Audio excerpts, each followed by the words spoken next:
नमस्कार बंधुरा मौसुमीज गार्डेने आपनादेर सकलके स्वागत जानाई।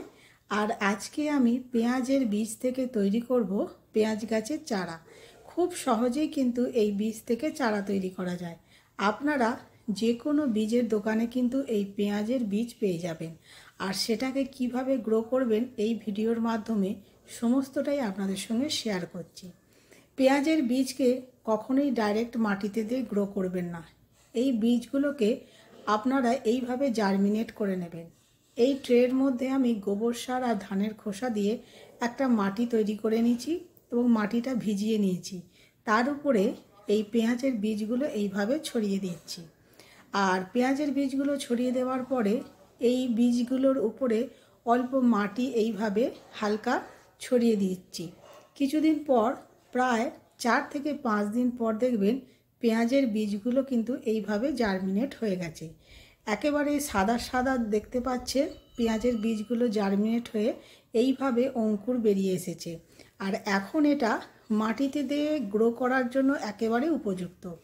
ডাইরেক্ট মাটিতে যদি পেঁয়াজের বীজ ছড়ান তাহলে কিন্তু পচে যায়।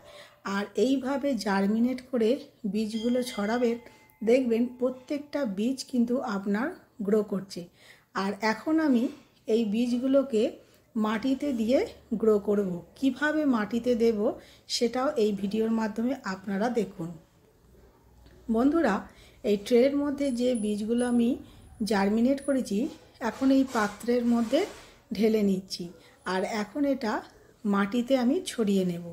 চলুন তাহলে বন্ধুরা, মাটিতে কিভাবে আপনারা এই পেঁয়াজের বীজগুলোকে ছড়াবেন দেখুন।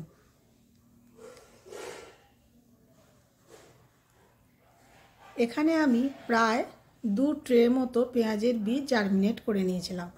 আর মাটিতে ছড়ানোর আগে বন্ধুরা মাটিটা কিন্তু এইভাবে ভিজিয়ে নেবেন। আর ভিজিয়ে নেওয়ার পরে একটু মাটিটা খুঁড়ে নেবেন। আর এই যে জার্মিনেট করা পেঁয়াজের বীজগুলো এইভাবে হালকা হাতে একেবারে মাটির উপরে চারিপাশে ছড়িয়ে নেবেন। দেখুন বন্ধুরা, আমি কিন্তু পেঁয়াজের বীজগুলোকে এইভাবে মাটির মধ্যে ছড়িয়ে নিচ্ছি। বীজগুলো আমার প্রায় ছড়ানো হয়ে গেছে। আর এখন আমি এই বীজগুলোকে কিন্তু এইভাবে রাখবো না। এই বীজগুলোর উপরে অল্প কিছু বালি আর গোবর সার মিশিয়ে একটা মাটি তৈরি করেছি। আর এই মিশ্রণটা আমি বীজগুলোর উপরে ছড়িয়ে দেবো।